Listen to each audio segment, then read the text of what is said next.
Okay, ayan, magluluto naman tayo ng aming ulam ngayong gabi. Ito ang aming ulam, manok na adobo sa gata. Ayan, napakasarap nito mga po. Ayan, hiniwa-hiwa ko na nga yung karne.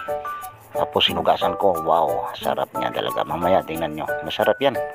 Ayan hiniwa-hiwa ko na naman ang sibuyas. Ayan, tingnan natin ang luto ni Lolo RD TV. Ayan, lupit yan, masarap yan mga po ng mga luto na yan. Inano ko muna sa nadubo ko muna yan ng tuyo. Yan, inisa ko muna, lagyan ng tuyo. Pagkatapos nilagyan ko ng gata. Ayan, na. Ayan, nilagay ko na yung manok. Ayan, masarap mga po ng mga naulam, lalo pag may sili, manghang. Wow, sarap talaga yan po mga po. Sa amoy pa lang yan ulam na. Wow, sarap. Nilagyan nga ni Aldin ng tuyo at saka suka. Yan, para matanggal yung langsa. Napakasarap naman yan talaga. Yan ang aming ulam ngayon. Yan, masarap yan mga po. Sa amoy pa lang yummy na. Ayan, tapos na nga ako nakaluto mga po. Dali na natin dito sa lamisang naming maliit. Dito kami kakain sa loob. Ayan, si Mrs. ay nihimayan niya yung aso.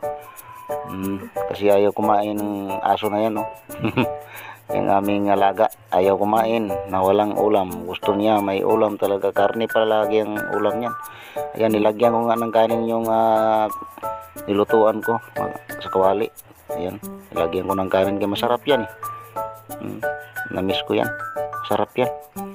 Nung una, maliit pa ako, ganyan ginagawa ko sa kaldero namin, nilagyan ko ng kanin pagkatapos adobo ng manok. Yan si Alden, ngat-ngat. Lupit talaga tong batang aray. Ayan, kainan na kami. Ang sarap ng aming ulam. Tara po, kainan na po tayo. Kung natapos nyo po ang aking video, paki-follow, like and share. Maraming salamat po sa aking mga solid supporter. Ayan, maraming salamat po sa inyong lahat. At sana patuloy lang kayo magsubaybay sa aking mga in-upload na mga video. Maraming salamat sa inyo. Ayan, tapos na po kami kumain. Ayan, maraming salamat po. Bye-bye.